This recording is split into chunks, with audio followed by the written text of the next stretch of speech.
Vamos falar de crianças. Tudo bem com você? Vamos falar das crianças, da educação das crianças, da saúde das crianças, saúde emocional. Eu trato adolescentes cujas queixas são muito parecidas, muito características do momento em que elas estão vivendo, o processo de individuação. E é muito interessante isso, porque Jung falou a respeito disso, né? No processo de individuação, a criança precisa negar a cultura dos pais, as orientações dos pais, para ela se localizar no meio de tudo isso. E até sabermos que era um processo natural da mente, a gente achava que era crise da adolescência, rebeldia.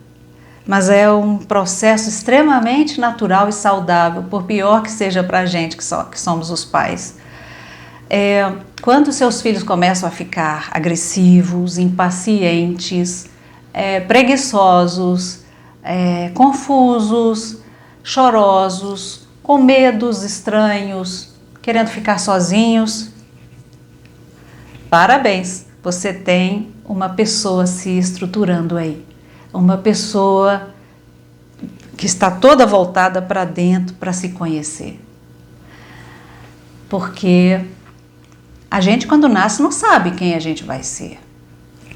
A gente é fruto do ambiente, é fruto também de uma memória celular, que a gente intui, que ainda está em estudo, né, de onde vem isso, né?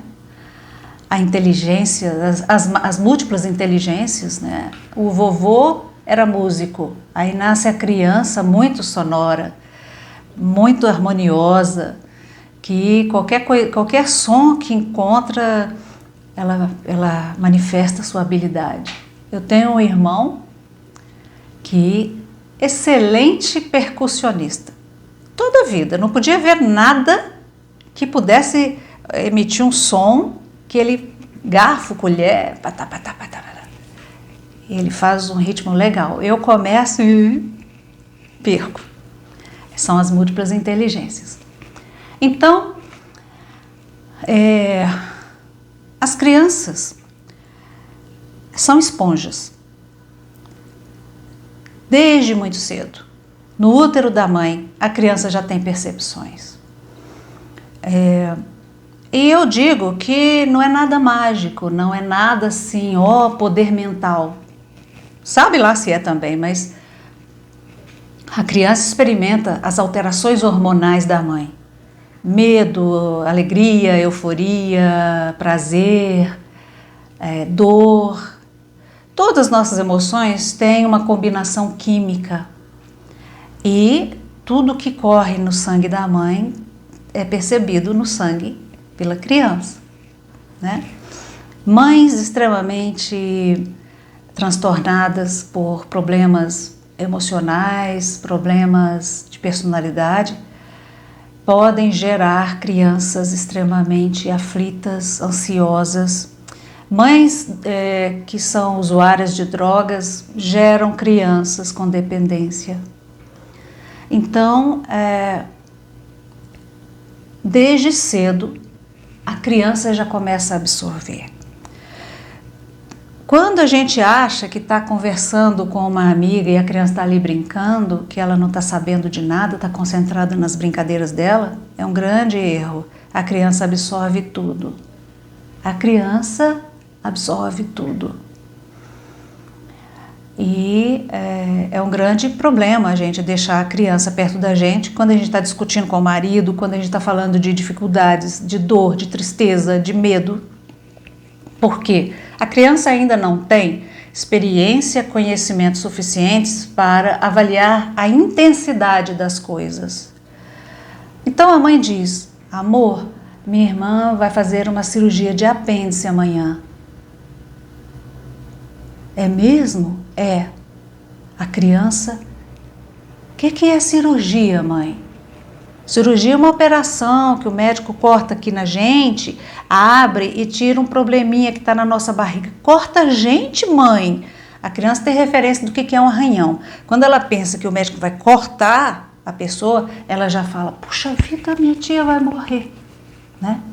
Mas para o adulto não, é uma cirurgia mais simples do que uma retirada de um tumor ou uma cirurgia cardíaca, né?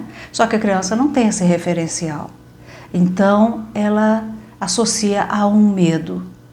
Aí outra vez alguém fala, papai foi operado às pressas hoje por algum problema. A criança novamente experimenta, foi cortado também? Foi. Essa criança, quando fica adulta, e pior, se esse pai morre, né? Se o vovô morre, essa criança acaba desenvolvendo uma ideia negativa de cirurgia. E nós precisamos pensar que a cirurgia também salva vidas. As intervenções salvam vidas, né? Então, a gente não pode ter uma visão negativa disso. Então, essa criança, ela já cresce já com várias impressões. Ela vê a amiga da mãe muito bonita, arrumada, com roupa bonita, e olha para a mãe muito descuidada, muito sem cuidado, com o cabelo, mal vestida. Ela vê a diferença, ela começa a internalizar. Ou vice-versa, né? Então, todas as percepções que a criança tem, ela vai recebendo e aquilo vai virando uma realidade psíquica para ela. E ela vai à casa do amiguinho, uma casa linda, muito bem decorada, e quando ele chega na casa dele, não tem nada de enfeite, tudo assim muito pálido, muito sem flor, mamãe não liga para flor, mamãe não liga para enfeite. Ela começa a achar que ela é menos, que ela é mais pobre, que ela não é tão feliz quanto o amiguinho. Então, tudo isso vai influenciando, né? Então, ultimamente eu tenho recebido adolescentes que estão enfrentando as consequências do isolamento da pandemia. Num período extremamente importante de socialização, de redescobertas, eles ficaram presos em casa. Tiveram de refrear os impulsos naturais do desenvolvimento das glândulas sexuais, da ativação, né? E ficaram privados de viver a afetividade. E em praticamente 2 anos, 1 ano e meio, né? Muitos deles transformaram os corpos, ficaram diferentes e vão voltar para a escola e vão, né? Sentem medo de não serem aceitos e tal. E vamos conversar sobre 2 situações que eu tenho atendido atualmente, que as 2 resultaram em diagnósticos: depressão e ansiedade. No caso da depressão,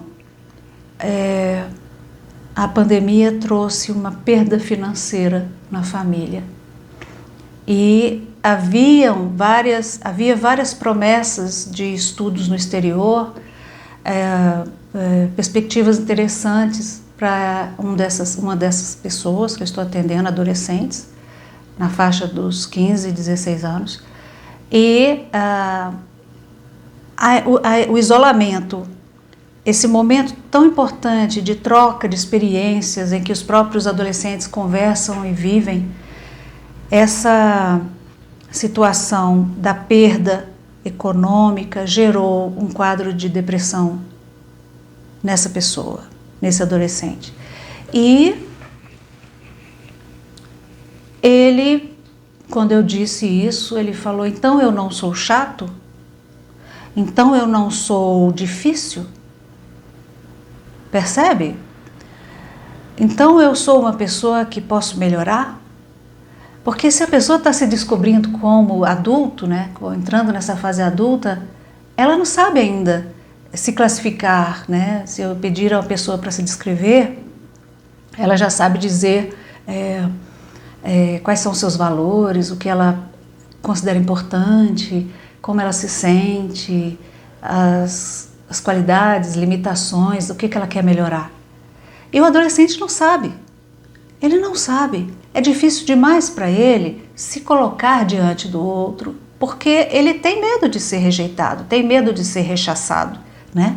Então, quando nós estamos diante de adolescentes que estão dando trabalho, que estão trazendo muitas situações de irritação, polêmicas, atritos com os outros irmãos, nós precisamos parar e, ao invés de trabalhar na base do castigo, da rotulação, nós precisamos entender que eles estão passando por um momento difícil.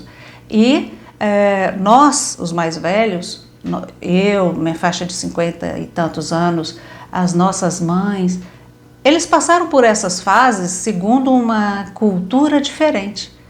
Se você desobedecesse, era assim, né?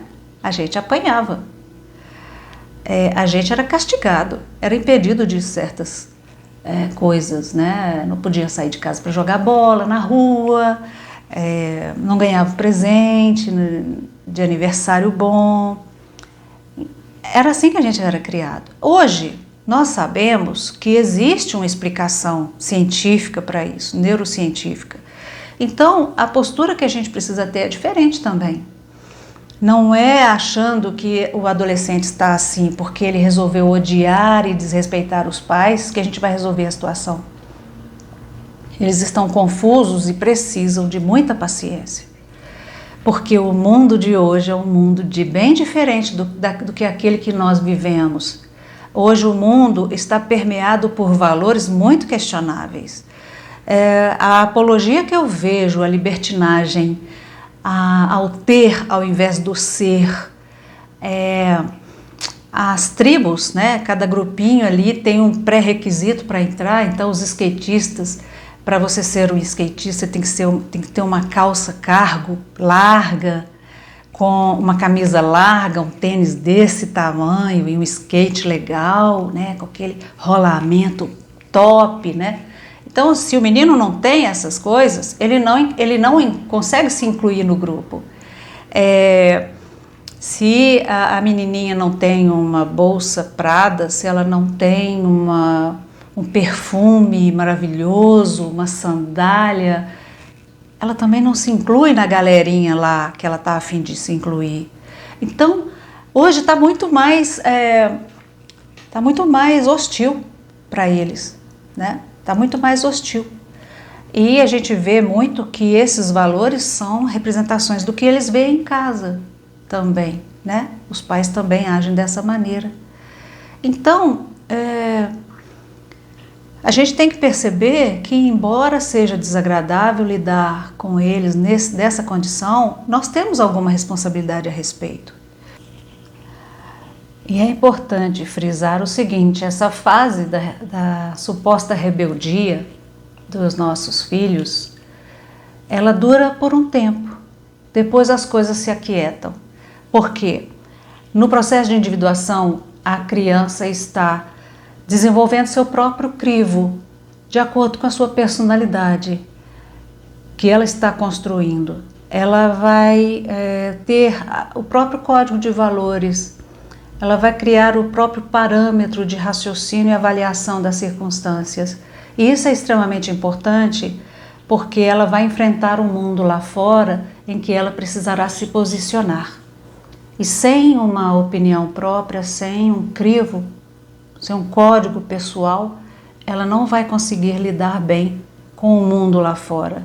Engana-se o pai ou a mãe sobre acharem que os filhos têm que fazer o que eles querem. A mesma religião, o mesmo estilo de roupa, a mesma profissão. Nós temos que ter muito cuidado com isso. Os tempos são outros, a nossa realidade vivida é diferente da realidade que eles estão vivendo, as demandas do tempo presente são diferentes das demandas que nós enfrentamos e é uma infantilidade a gente achar que nossos filhos precisam atuar conforme a gente acha que devam atuar. O nosso papel é transmitir valor e orientação.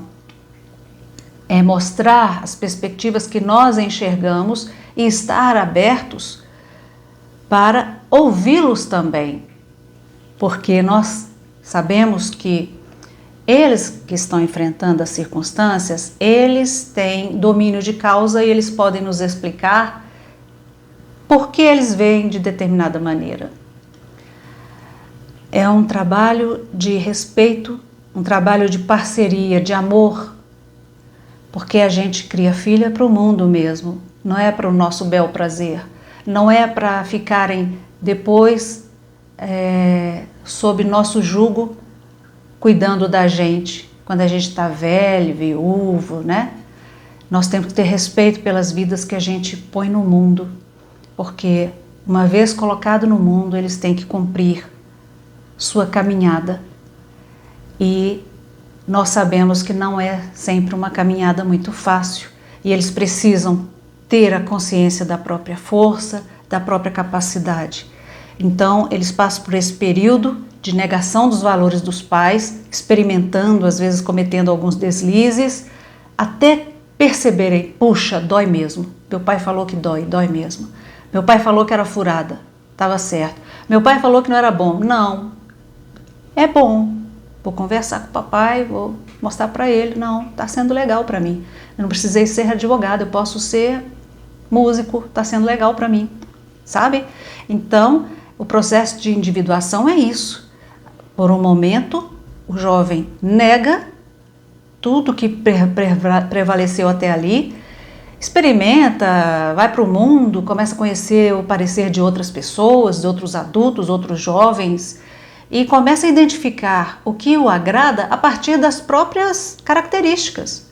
Os extrovertidos vão gostar de ambientes mais festivos, de atividades mais empolgantes, os introvertidos vão gostar de uma coisa mais filosófica, uma música mais erudita, e assim vão se construindo, e isso é lindo, isso é lindo. Então, a rebeldia, a irritabilidade, ela acontece quando a angústia nesse processo, porque eles têm angústia, poxa, quem eu sou, o que eu vim fazer nesse mundo, ela existe, e também a angústia em desejarem ter a própria autonomia e não machucarem os pais, não ofenderem os pais. Eles sofrem também por isso, eles não querem magoar os pais. Porém, é difícil atender a dois senhores, né? O superego dos pais, o superego que eles estão construindo, é difícil, né? Então, lembre-se disso. Então, o que é que a gente precisa fazer?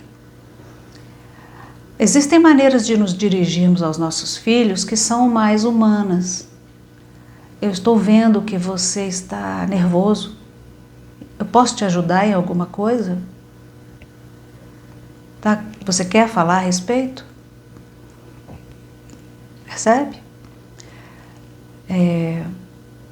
Se a filha está chorando muito, você quer que eu peça alguém para conversar com você? Procura alguém maior. Você gosta tanto da mãe da sua amiga, conversa com ela. Conta para ela o que está acontecendo, ao invés de invadir a privacidade da filha. Porque todos nós temos nossas privacidades, né? Então, nós não podemos virar as costas para isso. Porque as pessoas, elas estão se cortando, as pessoas estão se afundando nas drogas, estão tendo ideias suicidas, por negligência nossa, né? Por negligência, nós não estamos dando a devida atenção, o devido cuidado a essas demandas. A vida está difícil? Tá difícil conseguir o recurso financeiro para sustentar a nossa família? Está. Mas, infelizmente, se a gente tem família, é inerente que a gente cumpra nosso papel, né? Então, o trabalho com o adolescente é ajudá-la a se situar. Então, no caso dessa pessoa com depressão, eu falei com a mãe, olha, é um claro quadro de depressão que não será resolvido com remedinhos naturais, porque já está extremamente agudo, os pensamentos já estão preocupantes e nós precisamos fazer uma intervenção mais séria, mais pontual. Resultado, com apenas uma semana que essa pessoa está usando o antidepressivo, chegou bem melhor, sentindo perspectivas, sentindo leveza. Então, a gente tem que levar a sério que muitas questões da depressão é genética. Seu filho não tem culpa de desenvolver isso. Tem uma herança genética aí. Ela não está sabendo lidar com os problemas que a família está enfrentando. Ela se sente talvez responsável em ajudar e se culpa por não conseguir. Tudo isso nem ela sabe dizer se é mesmo. Mas quando a gente na terapia descobre que é isso, a criança chora aliviada. Poxa, é isso mesmo. Eu estou me sentindo um lixo porque eu não consigo ajudar. E eu não sou tão bom quanto eu queria ser. Eu não estou bem na matemática. E meus pais pagam a escola com dificuldade. E essa dificuldade na matemática tem a ver com os hormônios do estresse que interferem no funcionamento cognitivo. Então, quando a gente faz a terapia, esse adolescente começa a se situar, começa a saber quem ele é, começa a fazer uma lista dos valores, das qualidades que ele tem. Ele começa a entender que as competências dele se referem aos estudos, às tarefas, a contribuir em sua casa. Quando não tem um funcionário na casa, a mãe fica sobrecarregada, é importante que esse adolescente ajude para se sentir útil, para se sentir importante, para se sentir pertencente, né? A mãe prepara o almoço correndo e vai trabalhar. Ela vai chegar cansada no final do dia.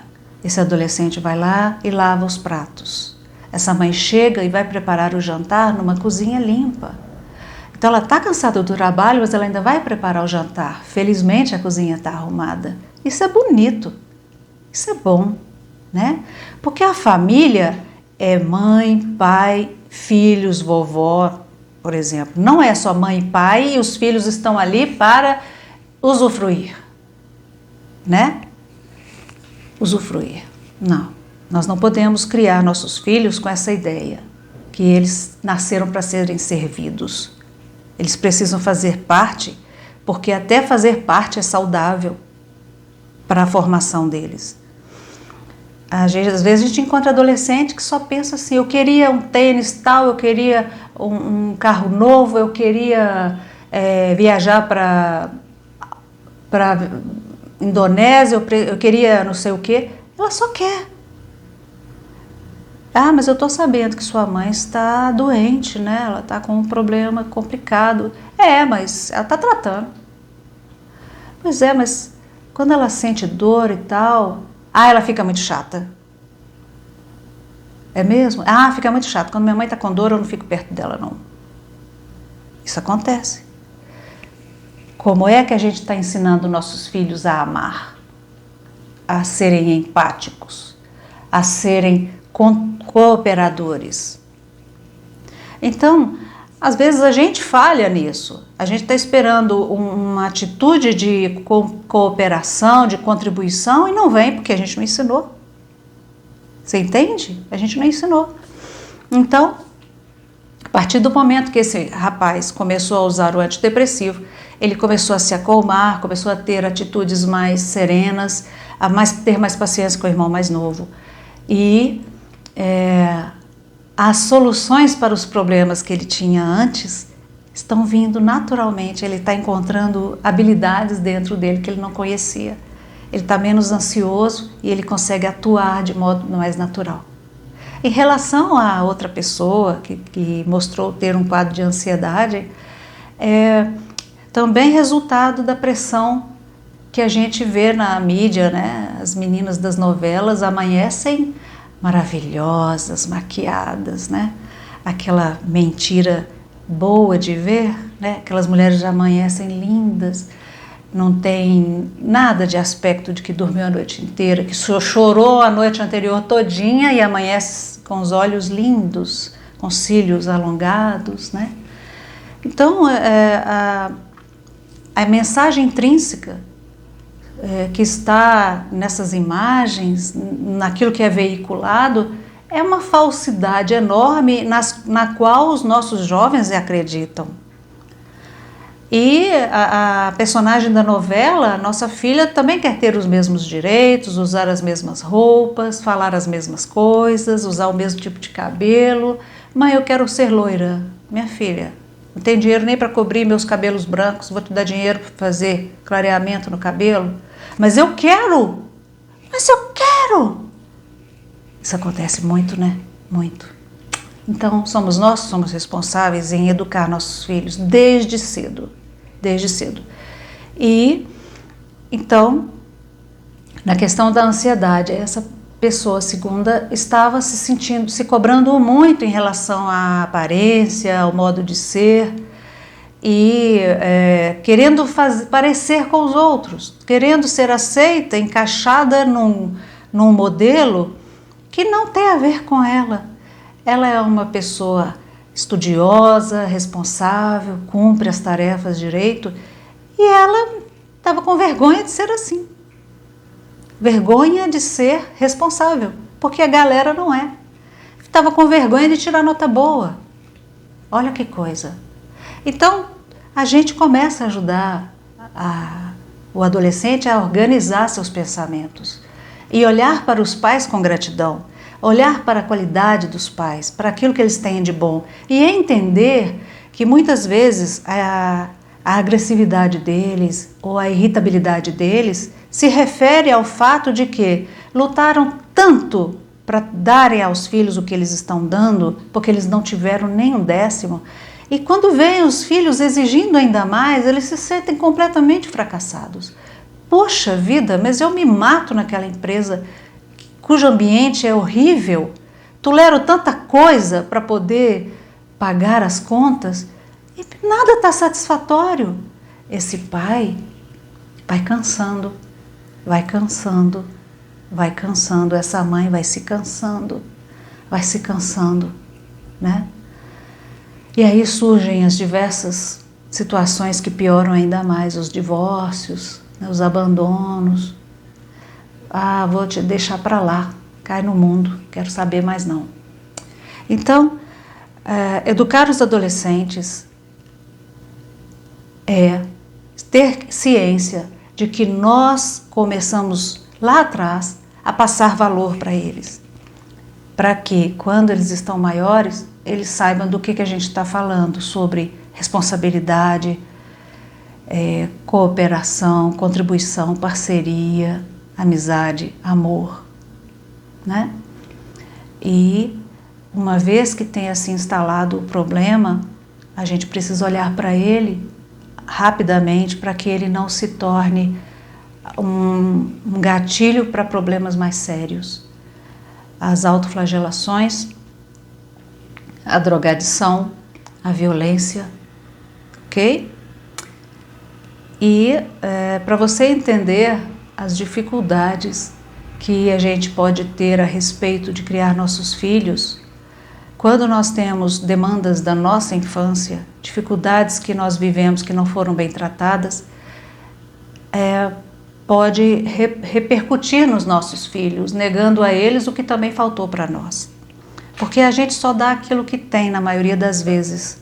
Só um processo de autoconhecimento pode nos ajudar a oferecer algo que a gente passa a cultivar em nós, né? Então eu recomendo aos pais que busquem terapias, que busquem aconselhamento, levem seus filhos também, na medida do possível, né? Felizmente o SUS oferece assistências nessa área, ainda que seja assim mais limitado, mais difícil, demora um pouquinho, mas a gente tem recursos para isso, né? Até públicos.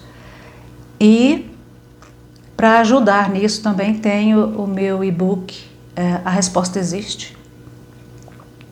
Técnicas de tratamento para as repercussões da nossa infância sofrida, ferida, explicações sobre os transtornos mentais, psicológicos e estruturais que podem ter gerado uma convivência familiar hostil, tóxica, prejudicial e que nos ajudam a entender nossos pais e sabermos qual expectativa podemos ter deles para que a gente não conviva com expectativas irreais, nunca realizáveis. E podem nos orientar também em relação a como agirmos com os nossos filhos a partir da compreensão desses mecanismos, para cairmos na real de que talvez estejamos errando feio em algum aspecto que passa despercebido de nós porque nós também vivemos aquilo. A resposta existe. Vou deixar nos comentários ali embaixo, na descrição do vídeo, o link para você conhecer. Se você gostou desse vídeo, se considerou importante, eu peço sua contribuição. Curta o vídeo, compartilhe, siga o canal, para que os algoritmos do YouTube considerem esse canal relevante de utilidade pública, para que assim a gente possa alcançar mais pessoas. É uma troca que eu peço e agradeço profundamente. Um grande abraço e até a próxima.